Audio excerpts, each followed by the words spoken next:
All right. Hello, everyone.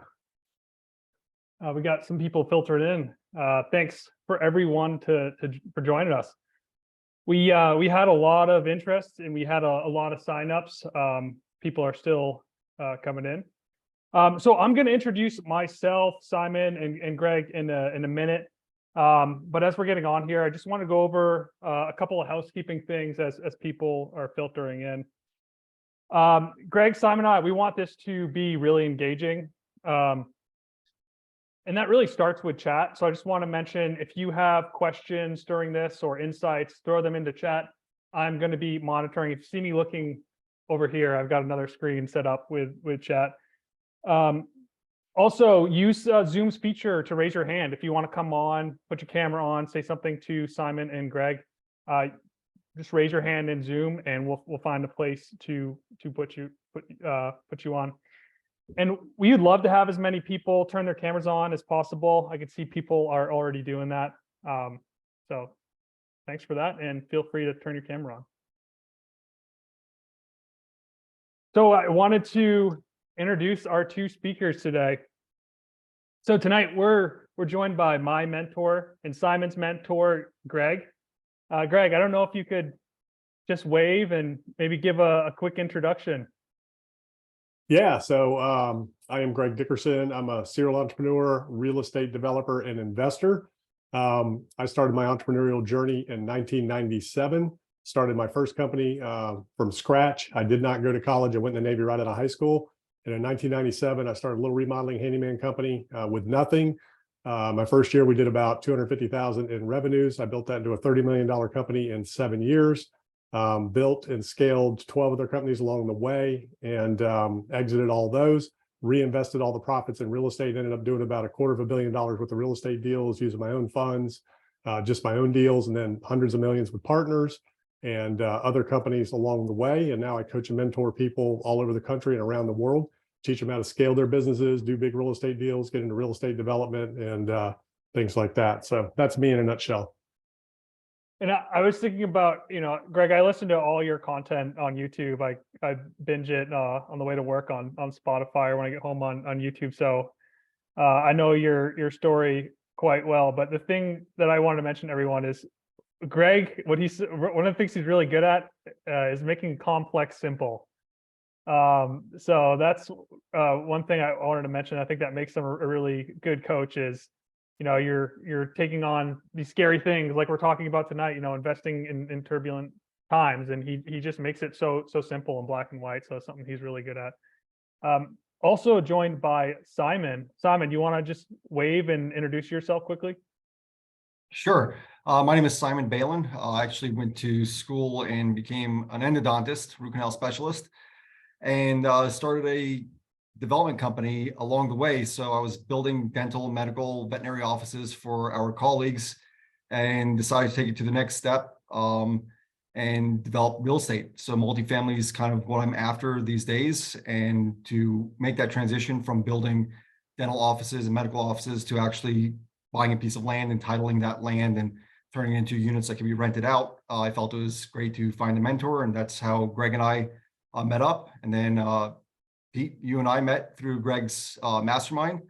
So I'm at the point now where I'm cutting back from practice. We're looking to eventually transition out of our dental offices and focusing most of our time these days in real estate development. Fantastic. And if anyone wants to introduce themselves in chat as well, we'd love to know who's on here, what your goals are, what you think of the current situation that's going on. So please go ahead and introduce yourself in chat. So just to introduce Balin Development, this is Simon's company. And Simon, you're doing currently development all over New England. I know we're doing the development up here in Maine, and you have a lot going on in New Hampshire. Anything else you want to mention? So in terms of development, we're currently building in New Hampshire, Massachusetts, and now in Maine. That's what we're doing through general contracting through my own company.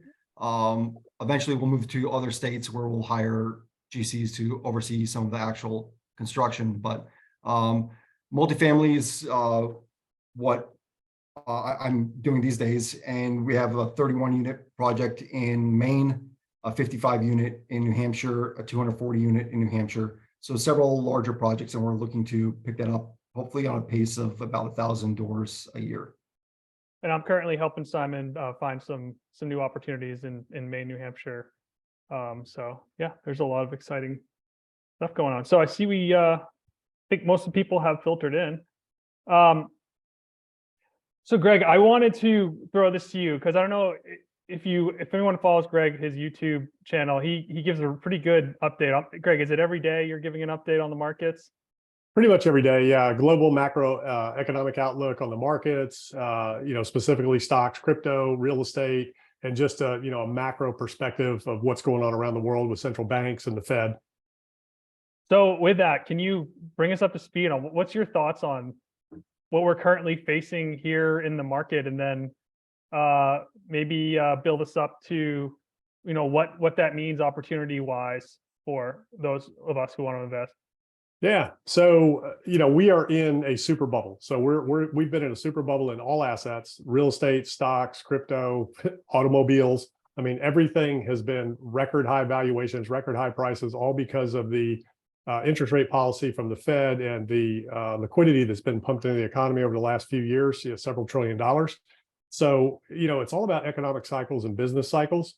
And the way the business cycle works is the economy runs hot sometimes. And when the economy is running too hot, the peaks and valleys of the economic business cycle, when the economy is running hot, one of the jobs of the Federal Reserve is to balance that, right? So they're going to tighten monetary policy by raising interest rates. They want to tighten financial conditions to cool the economy off. And if you listen to the news, you hear that, that the economy, they want to cool the economy off and, bring it down. So inflation's running high, economy's running hot, employment is very low.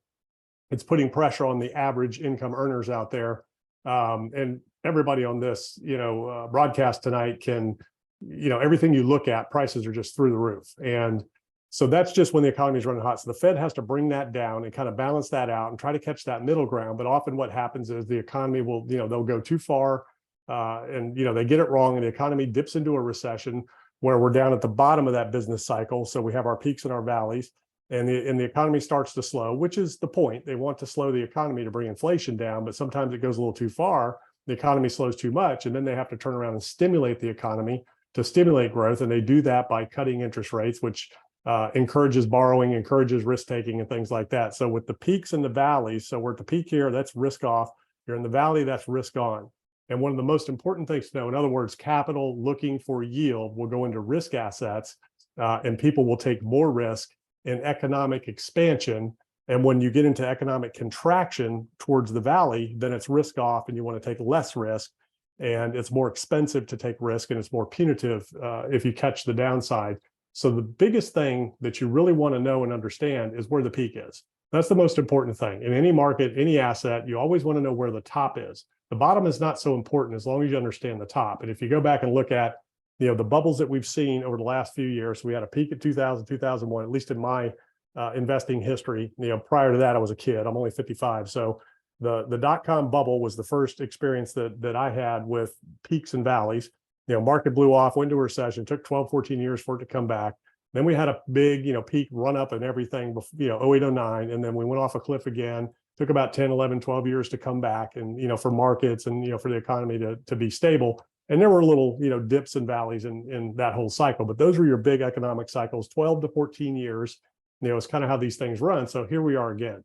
And the reason we're in this situation is because the Fed started quantitative easing, meaning they were buying assets, they were buying treasuries, buying mortgage-backed securities, which puts liquidity into the markets, and they were keeping interest rates, really, really low, which encourages risk taking.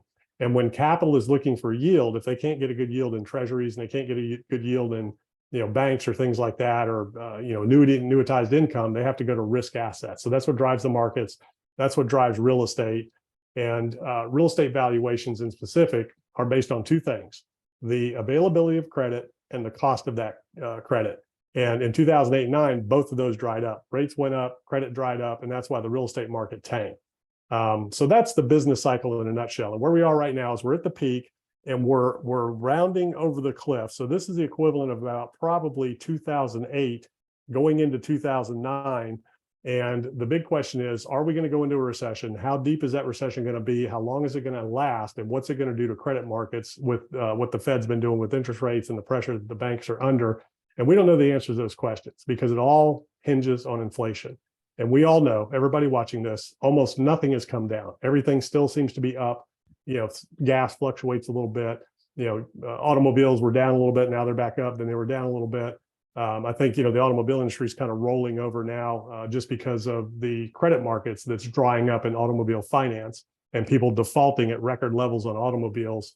And then you have the commercial real estate market with a lot of commercial real estate assets, specifically office, that are underwater. It's difficult to get debt for those assets. Multifamily, residential, other real estate assets, you can still get debt. You can still get attractive debt at decent rates. We'll have Simon speak to that in a minute because he's actively securing debt in the markets right now. But we're in a risk-off environment where you have to be, mindful of risk, and you have to be in preservation of capital mode and be ready to take advantage of opportunities as they come along with distressed assets, because that's kind of the cycle that we're in. And if the Fed can manage to get inflation down, we don't go into a deep recession, interest rate policy can kind of level off. Then we might be able to avoid all that. Then we get into a new norm of higher rates than we're used to and that we've seen for the last, it's been probably 4 or 5 years, since rates have been at 5%. But that's normal. In my history of investing and developing, Fed funds rate were always around 5%, and interest rates as a developer were always in the 7 to 9% range. So to me, those were normal rates. The problem is the valuations have not adjusted to the interest rate environment. So it's going to take time for that to work out over the next 12 to 18 months. So I'll throw it to Simon to talk about what he's seeing out there, with shopping debt and things like that. Sure. Thanks, Greg.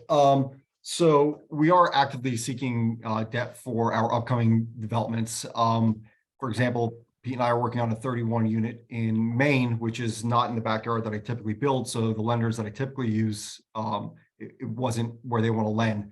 But we're still seeing rates in the low 6s, which I think for this area, it's still very competitive. A year ago, when home loans were still in 4s, we were looking at 5s, 5.5, getting close to 6 in the New Hampshire area for multifamily development, which is extremely low. Like Greg said, when he was developing, 7, 8, 9% was the norm for development. New Hampshire just remains a very, very strong market, or the New England area is a very strong market. They didn't get hit as bad in 2008 as other areas, and they bounced back much quicker than other areas did. So we haven't seen much of an issue. We did have one lender who promised us cash out at the close of construction, which we're looking to take out quite a bit more than what now, even just a few weeks after. During that process, Silicon Valley Bank went out and a few other banks went out. So rather than basically loaning about 120% on the development, now she's cut it back to 85%. So 85% on loan to value of the stabilized asset at the end, which is still very, very profitable for us in terms of developers. We invest our funds at the beginning, we build a project, we stabilize it, and we're taking out funds greater than what we put in. So it hasn't hit us that hard in this area, but we have heard of other developers in other areas having difficulty getting loans. Great. And I know one of Greg's sayings, one of my favorite is good times never last, or bad times. Is it good times never last, Greg? Bad times never last? Either way, but yeah, good times never last, bad times never last. It's the peaks and valleys of the business cycle. And again, you just need to understand where you are in the business cycle and nail close to the top. Bottom is not that important. The top is what's most important, because you don't want to get stuck for that 10 to 12 years to 14 years that you can be stuck in the valley before you get back to even. I know I'm a little guilty of a news article coming out like Silicon Valley Bank and feeling like, we're going down deep in recession. But and no, as Simon said, in our market here, so far, it feels like a soft landing so far. I mean, you can comment much more to what's actually going on, but I'm hoping the real risk, behind the scenes is the credit markets and the shadow banking industry. So loans to commercial real estate from life insurance companies, hedge funds, investment funds, private equity, things like that. There's a lot of distressed assets there, but it's not putting a lot of pressure on most banks. Some banks are under pressure in their commercial portfolios. The residential market, is so real estate's hyper local. So every asset, every market, every city, street, place on that street, everything's different in every market. Some housing markets are red hot across the country and seeing multiple offers still and going in days. Some markets, are really falling off a cliff, and we're seeing values drop and inventories rise and days on markets rise and things like that. And to evaluate any market, the things that you want to know, the most important things are, let's just take residential, but you can, go with commercial as well. And transactions are down in commercial, in multifamily by 80%. So, the transactions have crashed in the commercial market and the residential market. Office and retail are almost dead. Multifamily is still transacting, but way off, levels. But for any market, what you want to know is how many properties are for sale, how long they've been on the market, how many properties are under contract, how long were they on the market, how many properties sold in the last 30, 60, 90 days, and how long were they on the market, and what did they sell for, ask price to settle price. So that's how you evaluate any market for any asset anywhere in the country. And that's how you can quickly know absorption rates, which is the key to a good market, and knowing whether or not that's a good market to invest in. And, commercial is a little bit more nuanced than that, but that's all you need. Those four things in any residential market will tell you where you're at. And, they're very different all across the country. And even markets that are correcting, like Austin, Texas, Phoenix, Arizona, there's still even pockets in those markets that are still doing well. So it's just certain, price points and certain, houses and assets in certain areas of the market that are struggling while others are doing extremely well. So, it's a really interesting time. We've never seen anything like this. There's so much going on in terms of where valuations were. So even if a housing market corrects 30%, it doesn't really mean anything, because the values were so overinflated to begin with. From a natural rate of appreciation, we saw 40% over the last couple of years. That's just not normal or natural in the housing market, nor were the interest rates. So the interest rates that we just experienced over the last few years, if you're new to real estate or new to investing, that's not normal. What's normal is 5 to 7%. That's a normal range for interest rates. And the only way you get below that threshold is with creative loans, interest only, buy downs, pay option arms, things like that, to buy that rate down. But that was not a normal time. So that's a very distorted view of the markets and of investments. And there's a lot of people that got in the markets over the last few years during, after the pandemic. And, all they've seen is just the markets just go parabolic and go up. So everybody thinks everything goes up. In 2009, when I was a builder developer and I had about $30-40 million worth of product in progress and completing, and I was trying to get my permanent financing on it, when, my only experience was from basically, 1997 on, it was just everything goes up. Everything sells for more. You sell something today, you can sell it for more tomorrow. And it just went up and up and up. And we hit a little peak, 04, 05, market cooled off, pulled back a little bit, and then it shot back off to that peak in 08, 09. And, what we all learned was at the end of that, there were no buyers. You couldn't finance anything. It was really an amazing time. This is very different now because of the levels of inventory. We don't have any inventory all across the country. So in the housing market, it's a very different time. And that's why development is so exciting right now, is because there is no inventory. So builders, if they could get the labor and build is, full on for the next 10 years, they still won't be able to build enough inventory to satisfy demand. Problem is delivering that at the right price. So there's big demand in housing. There's big demand in multifamily. There's big demand in some commercial assets. But the key is going to be the availability of credit and the cost of that capital. And that's the big risk that we're facing, is credit markets really freezing up because of the hiking that the Fed's done and the capital that's getting withdrawn from the system as they reduce their balance sheet.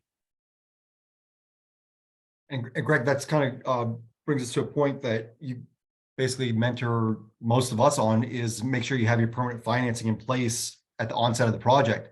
So I don't take on any developments where I'm looking at a bridge loan or a construction loan and then not sure where my permanent financing is going to come into place. Every single one of our loans, and it's just a way to mitigate risk, is a permanent loan from day one. So Pete and I, our project in Maine, has a 2-year period for the construction and stabilization at zero interest only. And then we go into 30 years of payments, but we're locked in from the beginning.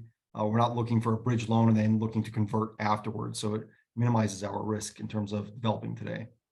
So temporarily, and here's what happened in 0809. When the banks came under pressure, we had permanent financing. What the banks did was they backed out of those commitments and left us hanging on the construction loans. And that was one. The other half was the bank started calling loans. So stuff that was performing, that was doing well, the bank came under stress. The minute you close a loan, you're in technical default. So a bank can look at your loan and call technical default for any kind of number of reasons. Generally, they're not going to do that. But in 2008 and 9, when the banks were going down and they had to get the assets off their books, so they could transact, get taken over, whatever the case, when banks are under pressure, they want assets off their books. And that, those bad assets, the underwater assets, limit their ability to lend because they have to put, 1.5 times the reserves on account for, every bad loan that they have. So they just want them off the books. So they started calling loans, on developers and, other investors. So that can happen. So when we talk about understanding and assessing the risk of a project, what we mean is you need to understand what's the worst case scenario. So you got to have multiple exits, number one. So make sure you've got multiple exits. If you can, get longer term financing, at least if you're doing interest only 5 years, and the ability to refinance anytime during that. Most loans are going to lock you in with a prepayment penalty, but generally if you refinance with them, they won't charge you that penalty. You can get a step down on prepayment penalties. If you know you're going to hold the thing, just go ahead and get some long-term debt, get that locked in, but have the ability to refinance at some point if rates come down. If you get floating rate debt, you want to buy rate caps so that the rate can only go up so far, so fast. But at the end of the day, you need to look at every project from the assumption that I can't sell it. The income's not going to cover the debt service. And so I need to have reserves that's going to cover this project for a certain period of time. And if that doesn't come through, then I have to be willing and able to do whatever I need to do, walk away, sell it, fire sale it, whatever. So in terms of what you pay for it, again, the last couple of years, people have been paying, high prices for stuff with no margin in it and no, safety net there. If they had to fire sale something, they have no cushion. So what happens in that case, if you're raising capital, you have to wipe out your equity investors and, get rid of the property. And we're seeing some of that happen now with some multi-family assets going back to the bank. So just because you have permanent financing on a development project doesn't mean it's going to be there at the back end. So you need to be prepared to carry that and, have the ability to maintain your balance sheet and all that kind of stuff so that you can, pursue other financing. But in 08 and 09, when all the banks were tanking, nobody was financing anything. Well, we have some questions coming in, Greg. One I'll bring to your attention, but before I do, I'll just mention if you do have, again, if you have a question or an insight, you want to come on, talk to Greg or Simon, or if you just want to put it in chat, please go ahead. Don't be shy. Greg, it's not really a question. It's a statement that I'm going to turn into a question. But someone's saying they are in Southern California. They're looking for their first real estate property. So while we're on this slide, I just wanted to throw that to you. Someone looking for their first real estate property. What do they need to understand when assessing the risk of what they're getting into? Yeah, first thing, your goals. What is it that you're trying to achieve? Do you want to, develop something and sell it? Do you want to buy something and flip it? Do you want to buy something, hold it long term? Do you want to do, residential, commercial, multifamily? So the first thing is understanding what your goals are and why do you want to do it to begin with? There are tax advantages for everybody listening. If you don't own real estate, and if you're paying if you're getting a W-2 check and you're not offsetting that income through losses through real estate, you really need to be doing that and looking into that and talking to your accountant about it. And there's two ways to do it. One is passive losses, through a multifamily property. If you're a real estate professional and you can get that designation, either you or your spouse, you can use passive losses to offset active income. But if you can't get real estate professional status, then the only thing the losses in a passive investment will do is offset the income and the gains on that asset. But you can get into the short-term rental space because there's an exclusion for short-term rentals because that's considered an active investment.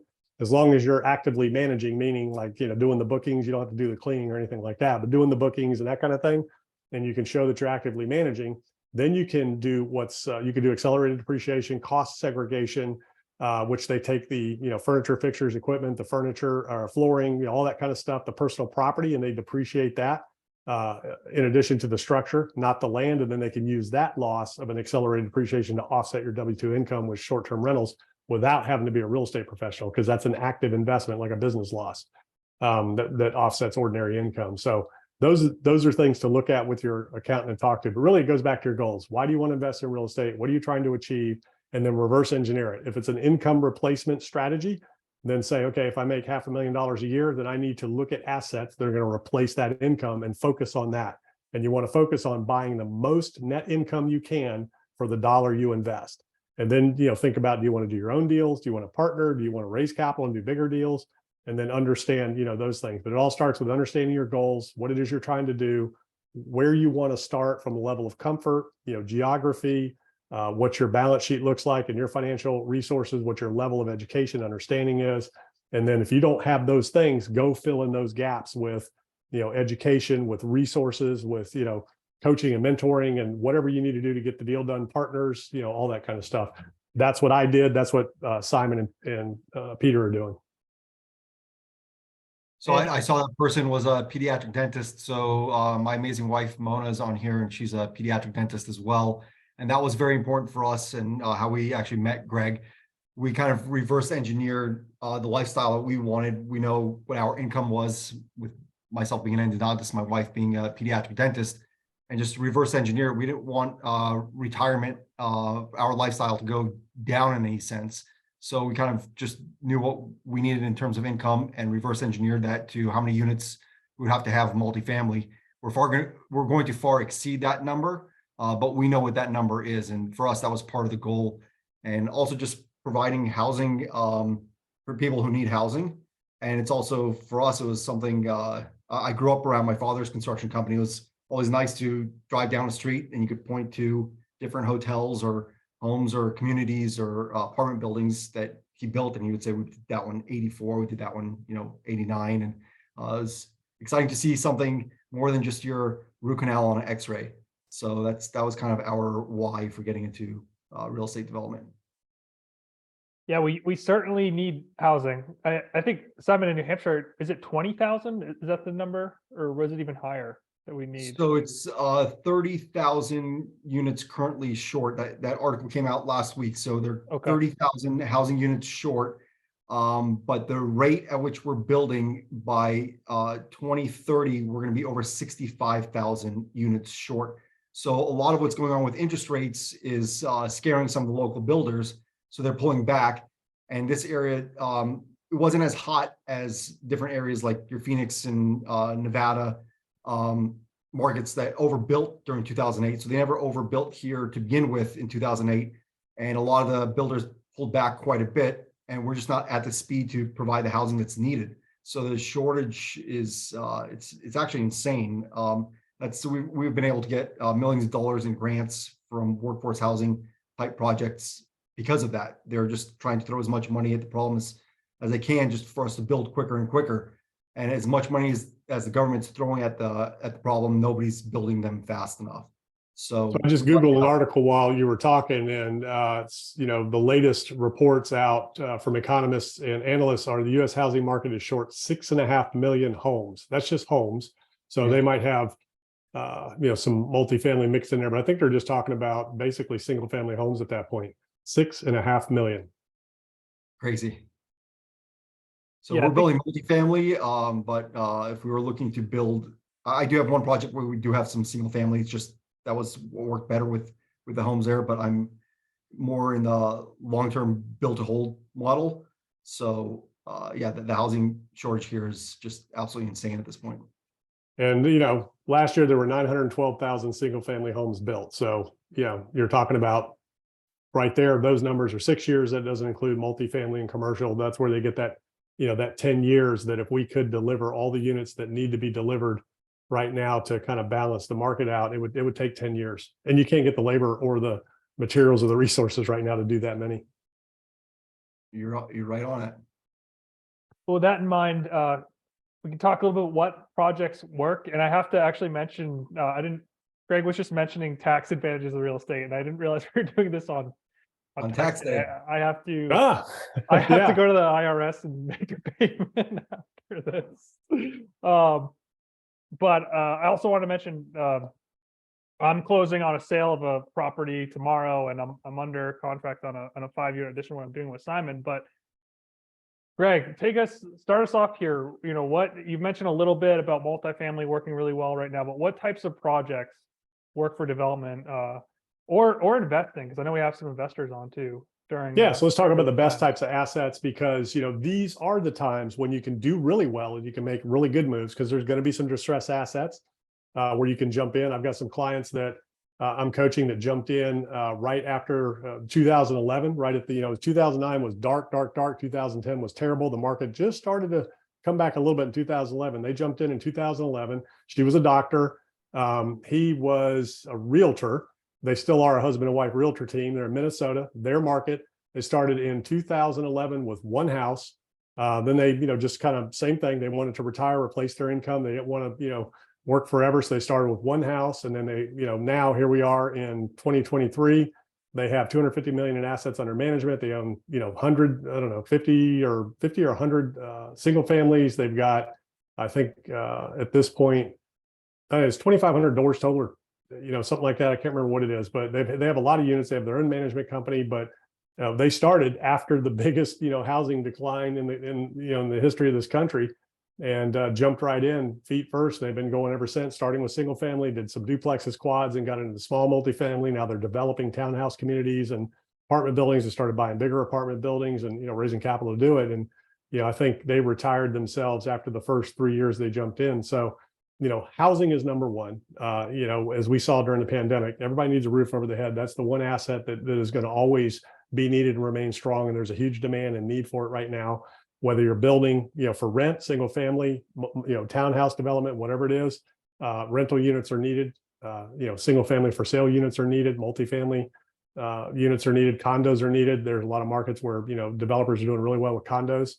And, when you get out of the residential market, then your next, best assets are going to be, medical office, professional office space that cannot work from home, even in a pandemic. So those are the assets that kind of made it through the pandemic. And then obviously people need food. So grocery stores and grocery anchored centers, are good assets to own. Right now, gas stations are good assets to own. The real estate's not a great business to run. It can be, but it's difficult. But the real estate, owning the real estate is a good play there. And then leasing to an operator, or owning the dirt, and then, do a land lease. And then industrial, light flex industrial. You got to be careful right now because there is some contraction in the economy, and a lot of the Amazons and, companies are pulling back with, that last mile distribution. But self-storage has always been good. It's always done well in recessions. And that, that is something that is still growing and needed in a lot of areas because the population is growing. Wherever households are added, storage is going to be needed. So those are really the top assets that you want to get involved with. Retail can be good in some markets, in some areas, but retail is very fickle and very difficult. And then office in general, is the worst segment of the market right now, taking a beating in a lot of areas. But there will be opportunities to, redevelop and reposition some of those assets and do some different things. So it's a great time to be, looking, learning, positioning yourself, getting ready, and, building and preparing. There's gonna be a lot of opportunity coming down the road. Hey, Greg, one question for a rookie. What is better, multifamily or commercial real estate in the current market? I guess that's probably going to be geography dependent. Yeah, geography dependent. It really comes down to education. So what do you know the best? But as far and what's your business model? So multifamily right now, if you're going to do the syndication business, that's a fee business. So you're basically working for fees right there, because you're not going to see a lot of appreciation in like the multifamily syndication value add space, because rents are contracting in some areas. So it just depends on where you're at. From a developer standpoint, you'll generally, like Simon said, you're going to have that equity built into the project. So that's where the biggest margins are going to be, but that's the most, difficult, the biggest learning curve, to get into. And then, when it comes to commercial, that can be very good, especially if you're doing your own deals, like medical office, really good single tenant, type properties are really good for commercial. Self-storage falls under the commercial wing. Multifamily is actually commercial. It's anything over 5 units is considered commercial. So multifamily 5 units and up is a commercial asset, falls under the commercial class of real estate, but or the type of real estate. So it really is going to boil down to, what are your resources? How much capital can you raise? Do you want to do your own deals? Do you want to raise capital with investors? And, what is your geography, look like? Are you willing to travel, to go look at deals and things like that? At some point, if you're going to buy a big multifamily asset or a big commercial building, you're going to kind of want to go, you don't have to, but you can hire people to do it. But generally, you're going to want to put boots on the ground and inspect the asset or have a team member do it, especially if you've got investors. So a lot of variables there. It's really individual. And Simon, I think this is a good question for you coming in. When initially getting into real estate development, what kind of information do you need to show? Income dash assets to get qualified for loans to start construction development? So I think that's it's going to be very specific to what you're building, or if you're buying something that's existing. If you're building something for one of your own offices, my wife and I own the real estate for our offices. It was very easy to obtain lending in that sense. You just show the lenders that you're going to occupy more than 50% of the space. They look at what your practice numbers are going to look like, and it's very easy to obtain loans. We do own a construction company that builds nothing but medical and dental offices, and we never have an issue for our clients getting them funding if they're a medical or dental professional. And we try to push some of those clients, if they're looking for a ground up build, to purchase a building where they'll occupy only 50%, especially if it's somewhere, something in the dental space. If you could put another dental professional in that building, we don't move. We build an office and we stay there throughout our careers, and that's going to be sold to somebody else. So as dentists and doctors, we're excellent tenants. We pay our bills, we show up to work, and it would be a great opportunity if you could have another professional right next door paying a large portion of your monthly note. So in terms of what you need to show the lender, in that sense, it's going to be that you're occupying at least 50% of the building, and what you're going to have a business plan for your office, and you're going to show them that. So we actually help our clients with that as well. If you're going into the multifamily space and developing at the beginning, they're going to look at your history. So it would be best if it's your first development, like Pete and I are teamed up. It's Pete's first development. I've done some construction and development. So they're looking at projects that I've completed. They do look at your financial statements, even though we're looking for loans where we're not signing as the guarantor. If you are signing on the guarantor or you're not signing on the guarantor, they're still going to look at all of your personal assets. So I hope that answers that question. Anything that you want to So let's break that down a little bit. Number one, doctors and dentists, medical offices, that's the lowest default rate and the easiest to get financed and the easiest people to get financing. So, you've got the cream of the crop right there and the easiest path into real estate. So in terms of what's required, so if you're going to do development, so the one thing you got to understand is the entitlement process. Getting a piece of property through the entitlement process and getting it improved is not cheap. It can cost you, $100,000 for a small building to hundreds of thousands for a big development. So somebody has to have that capital. Real estate development requires deep pockets. It doesn't have to be yours, but it's got to be somebody's. You need a lot of upfront money, to get a project through the pipeline and permit ready. And then, you can get to the bank and get your startup funding from there. And then the bank's going to want to see, like Simon was saying, Simon says, the bank is going to want to see your balance sheet. So you're going to have generally a balance sheet, equal to or close to the balance of the loan. The bank's going to want a deposit relationship with you.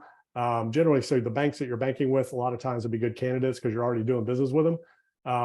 So those are the things they're going to look at. Obviously, your credit.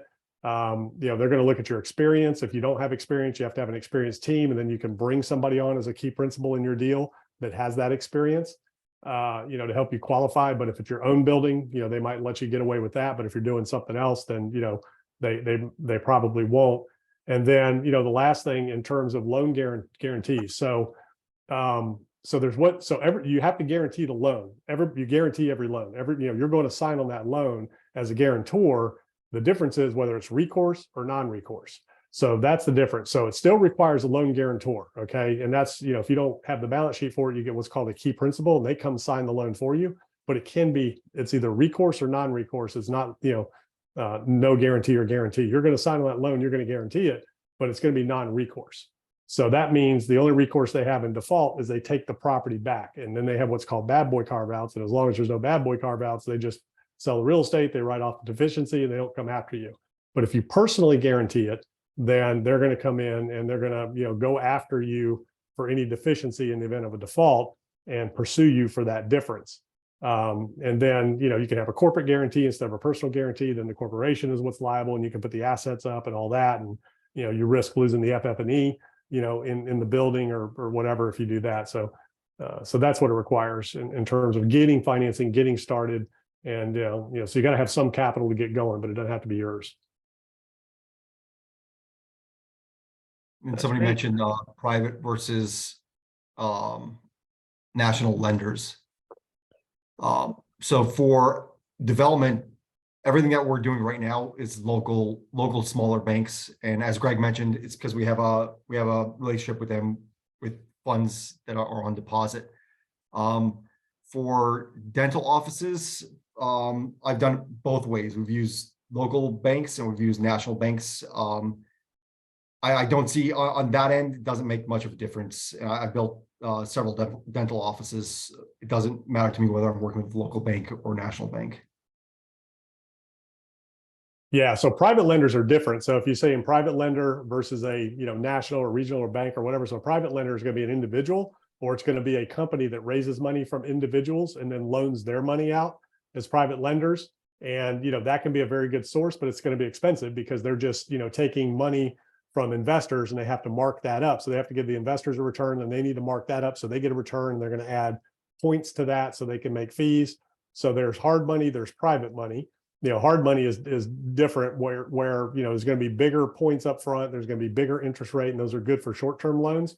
But when it comes to development financing, you can get some private lending to do those deals, but it's going to be more expensive than a bank. A bank is going to be your cheapest financing, but private lending can be easier to get. So they won't necessarily require the experience from you. If you've got an experienced team, they won't, they're not necessarily as strict or as stringent as banks are going to be. So hopefully that answers, that question. Yeah, I think it definitely does. We have a couple others I'm going to save till the next slide, or maybe to the end.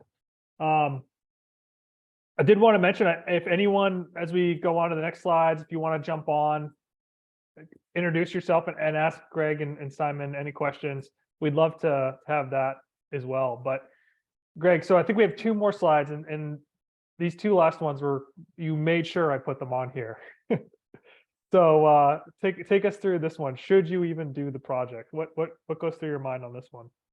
Yeah, so it's all about feasibility. So again, it comes back to your goals. So number one, the project has to work. It's got to be feasible. In other words, it has to be able to make a profit.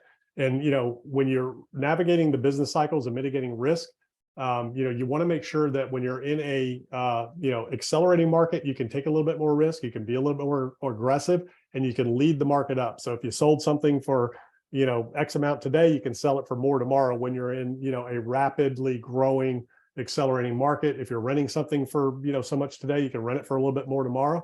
But you got to understand there's going to be a cap and there's going to be a peak, and it's going to roll over as the business cycle changes. So when that rollover happens, you want to reverse that strategy and lead the market down. So you need to look at deals from the standpoint of, in any environment, you can always do a deal. There's always opportunity in every market cycle. And when you're on the downside, you want to lead it down. So if you sold it, at 500 today, you got to plan to sell for 450 tomorrow. Sell 450, tomorrow, sell for 400 the next day. Rents the same way. As we get into recession, people lose jobs. You got to look at where your assets are, who are the employers, what do your tenants look like, are they at risk? And if they are, you need to understand that. And as you're looking at a project to evaluate, underwrite that project from the standpoint of the local market, who the tenants are, who the buyers are, what the market's doing, what the interest rate environment looks like, and where we are in the business cycle. And then that will tell you whether or not that specific deal or project is feasible. And you can do that in 5 minutes. Really, you can look at a deal and underwrite it to the point of feasibility in about 5 minutes to decide this looks like it's going to pencil or it doesn't, just from an economic standpoint. Then you go into the deeper levels and start looking at markets and all the different demand drivers and things like that. Well, I think one thing on development is, does it pencil financially, but also is the town going to let this happen? Is this actually going to happen on this piece of land? So should you even do the project because of the time investment due to the nature of the land and what it's going to take through the pre-development phase? Yeah, that's stage 2 of the project is, you want to, so number one is what so you have to determine highest and best use is what you want to do right for that property. Not every property is right for every use. Not every use is right for every property. So you need to determine highest and best use. What's the highest and best use of that property? And, we can't get into that tonight because that's a long discussion, but you can hire an appraiser that, a CCIM commercial appraiser that can give you that report if you've got a really good property. But it all comes down to demand. What is the market missing? What are the needs? What's the demand drivers in the market? That kind of helps you get there. Then you want to, check obviously zoning. Zoning is going to tell you what the allowable uses are. And, do you need a conditional use permit, special use permit? Do you need to rezone? Does it need annexation? What are the conditions? Because that's going to tell you your timeline. The more hurdles you have to jump to get something approved, the longer the timeline is going to be. And then, you want to do a project in a, friendly environment with a municipality that, wants what you're doing. Because if they don't, it can be a battle. And it can be a problem. And I think, Simon, were you coming up against something like that on one of your projects?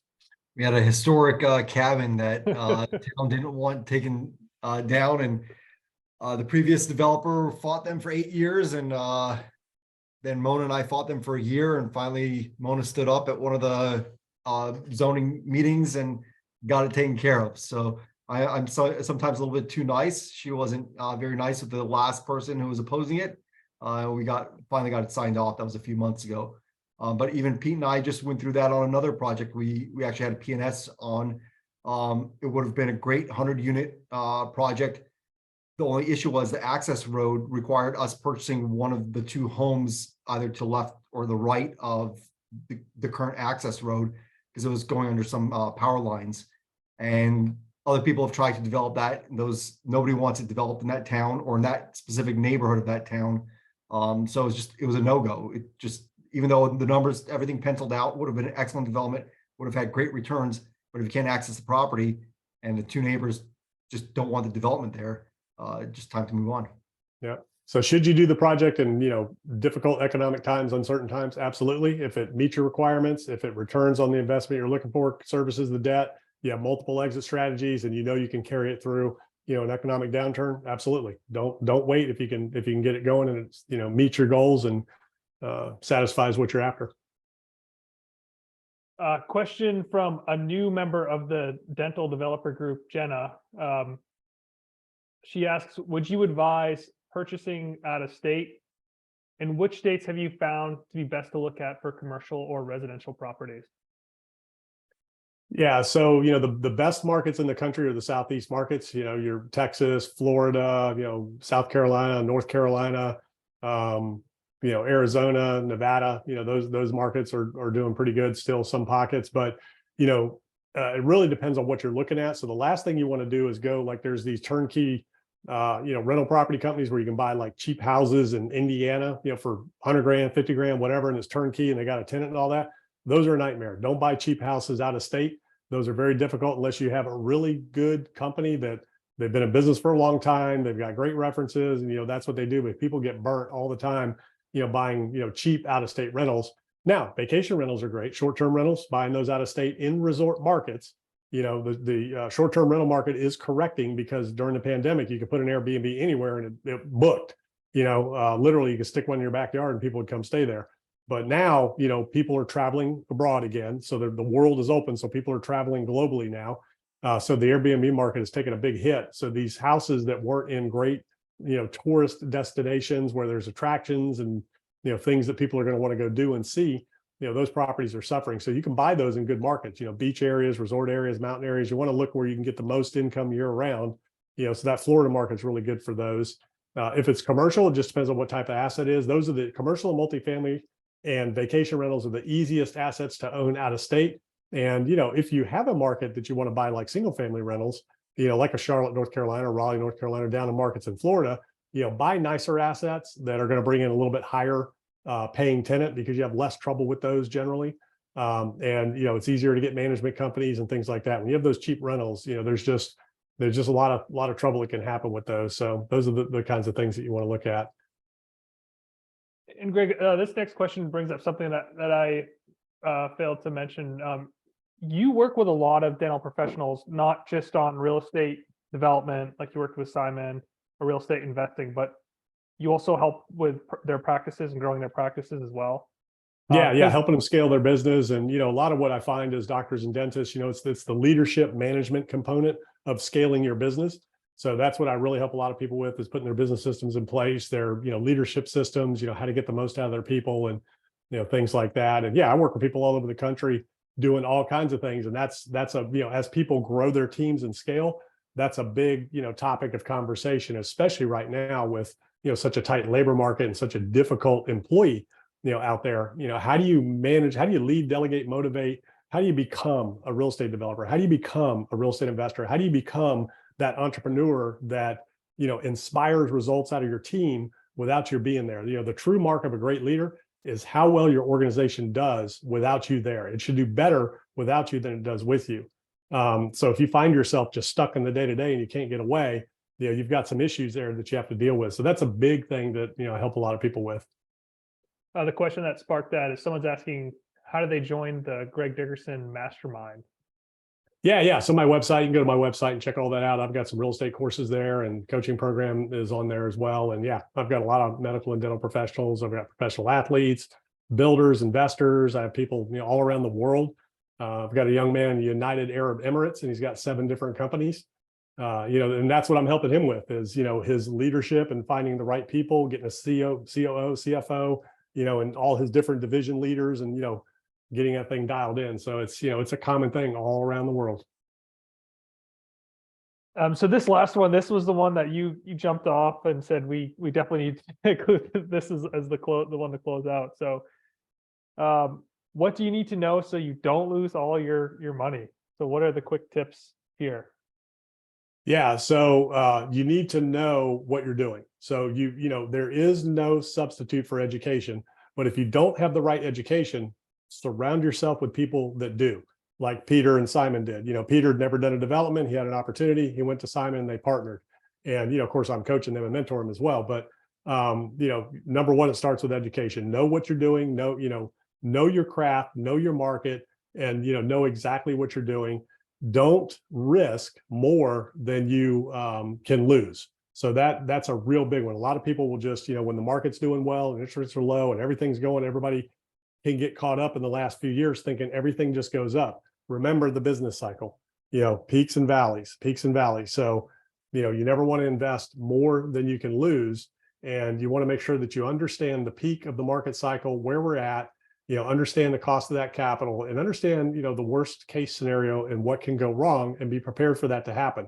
So if things turn, your real estate, your businesses, whatever, become upside down, have a plan and say, okay, if the worst thing happens, I've got X amount of dollars that I can carry things.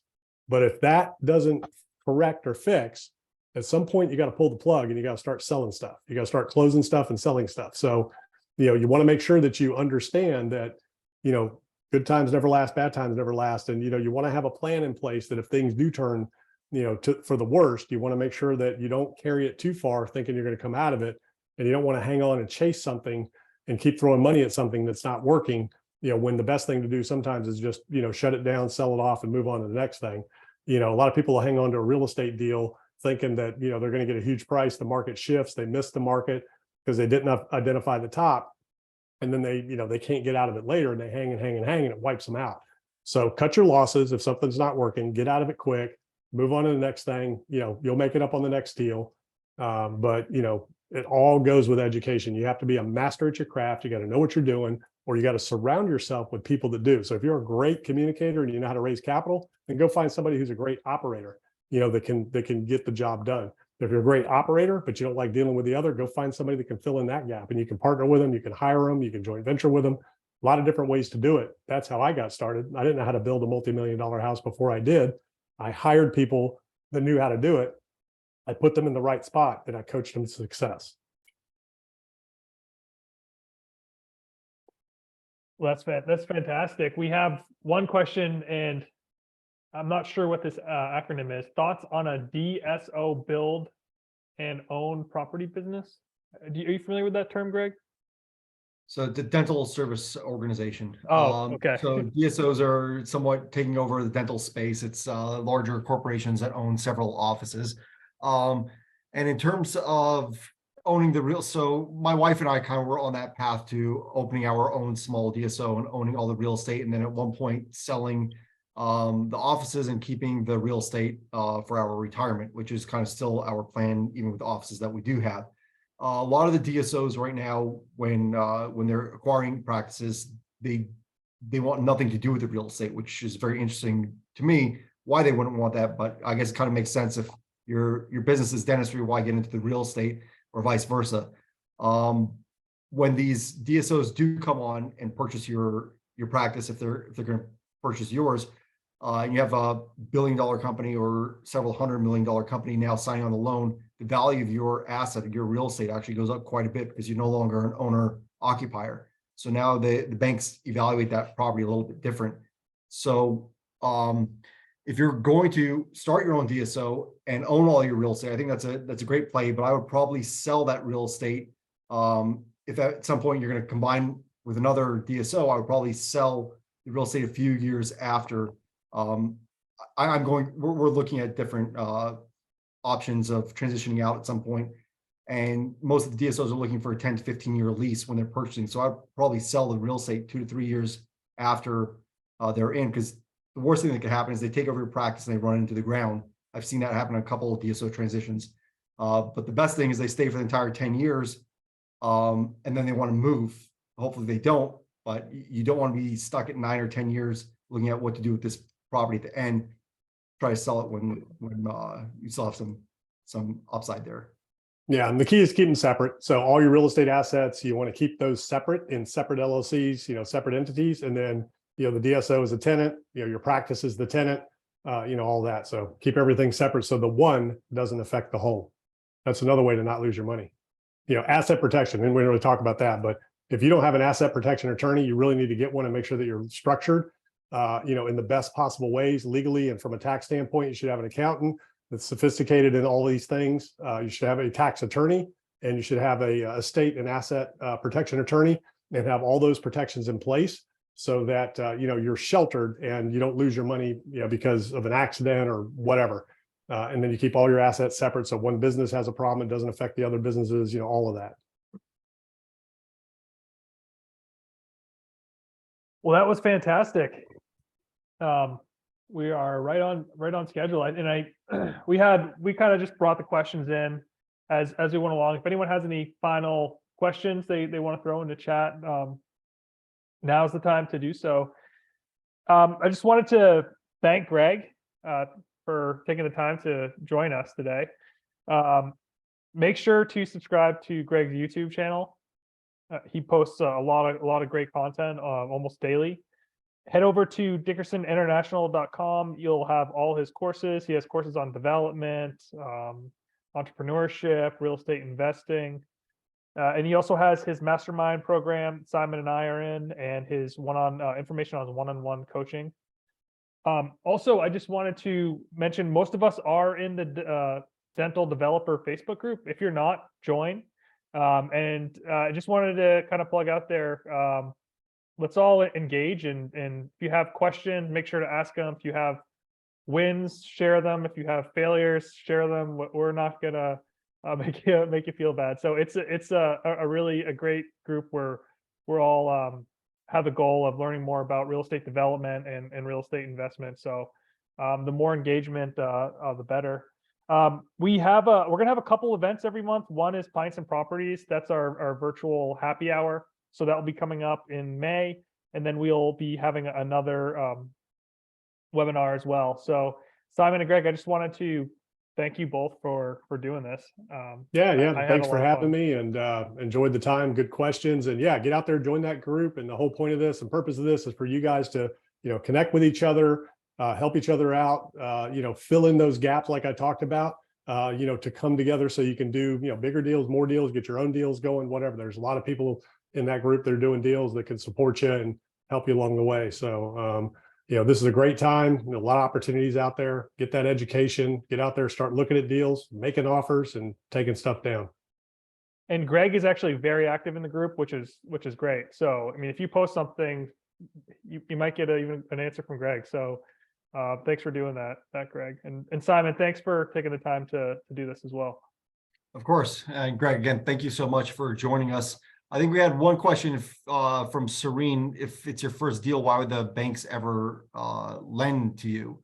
And I think that comes back to Greg's point. You want to start by educating yourself and then surround yourself by other people. So even though it might be your first deal as an investor, it's not first deal that the people in that group have put together. So if you're somebody like Greg said that raises capital, or you have some other attributes you can bring to the table, you can definitely get into a development or get into a real estate deal. And the bank's not going to look at your experience or lack thereof. They'll look at the group as a whole. So on, another point to that, so that's development. So on acquisition, so if you're buying an existing asset, then they're looking at the asset, not you. Not single family so much, but there are what's called DSCR lenders, debt service coverage ratio lenders for residential.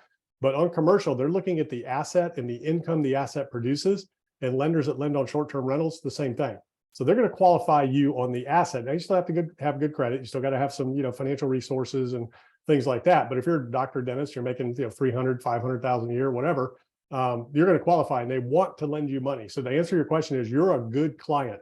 Banks are in the business to make money by lending money. And if you saw the reports, if you follow the markets, Goldman Sachs, I think it was, JP Morgan came out, record earnings because interest rates, Bank of America, record earnings because interest rates. They make money by putting money at work.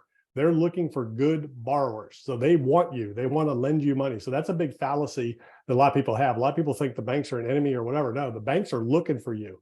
You're the best borrower they can have because you have clients, you have a business, you have the lowest default rate on loans for real estate. So they want you as a client. So get out there and take advantage of that while you can, because it's, especially right now, because their credit's tightening for a lot of people, but not for medical professionals. Excellent. Again, thank you guys for joining us. We love having you here. Pete, thank you so much for helping with all of behind the scenes and making all these work. And Greg, thank you so much for coming on again 2 weeks in a row for us. Really Yeah. Thanks for having me. Everybody, thanks for joining, and y'all have a great rest of the week and upcoming weekend. All right. Take care. Bye, everyone. Bye-bye.